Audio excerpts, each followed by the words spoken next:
quin és l'origen d'aquest edifici? Com era abans i quan es va construir? Aquest edifici es va construir a principis del segle XX i és originàriament la seu del Banc d'Espanya a Reus.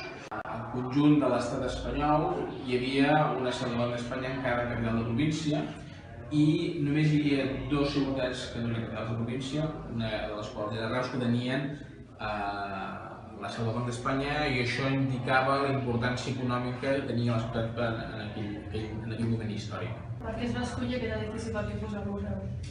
Bé, bàsicament perquè a partir de certa data el Banc d'Espanya va anar eliminant les seus que tenia al llarg del territori, i això va ser l'any 78, 79, ara no recordo exactament la data. Aleshores, el Banc d'Espanya el que feia era donar l'edifici a la ciutat perquè es fos reconvertit en un equipament cultural, més un mínim de diners perquè es pogués adaptar amb les seves noves funcions. Què en sap vostè de Vapor Vell?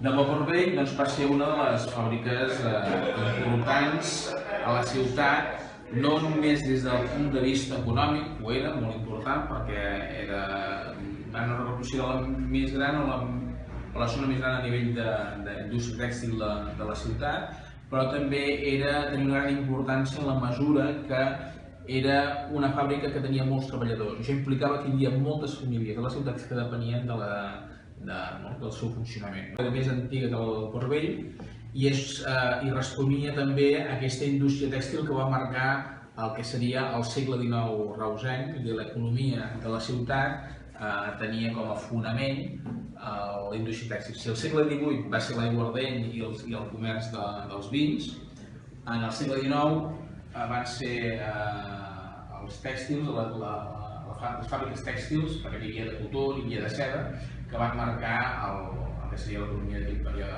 reusenc. Per què creu que es van tancar les fàbriques i Reus es va tornar comercial?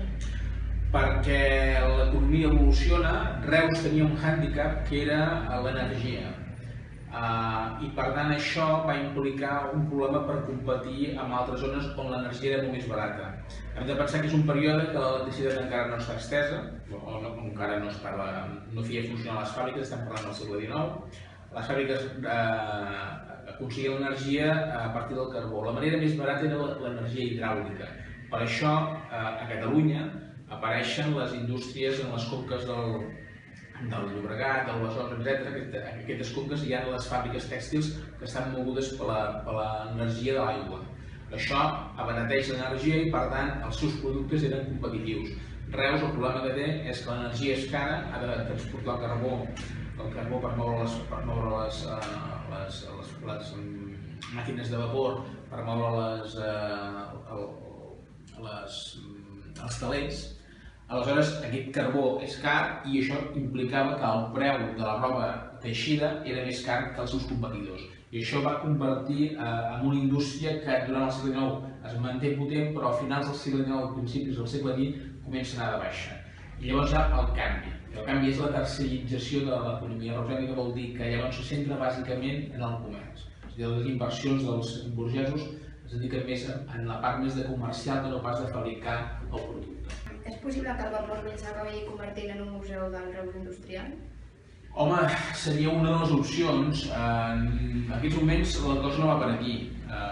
S'han parlat de molts usos que pot tenir, tots lligats al món de la cultura, però en aquests moments no hi ha res definit. I a més és un període que econòmicament és difícil fer grans inversions en infraestructures culturals.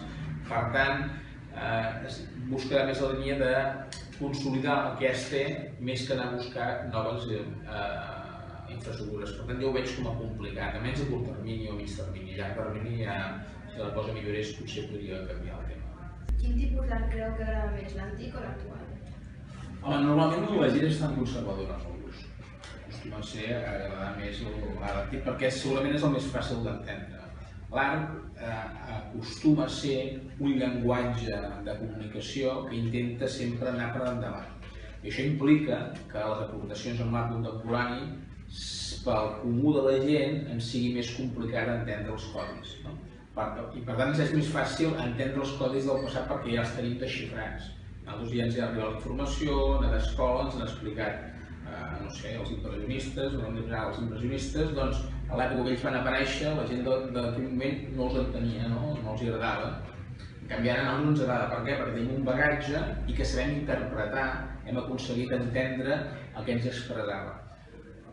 Què passarà? Doncs d'aquí uns 50-60 anys els artistes contemporanis que ara ens costa, no els entenem, no ens acaba d'entendre el que ens expliquen, els nostres personells doncs l'entendran i seran acceptats. Per tant, sempre és més normal que a la gent li agradi més perquè li és més fàcil entendre el que és l'art del passat que no pas de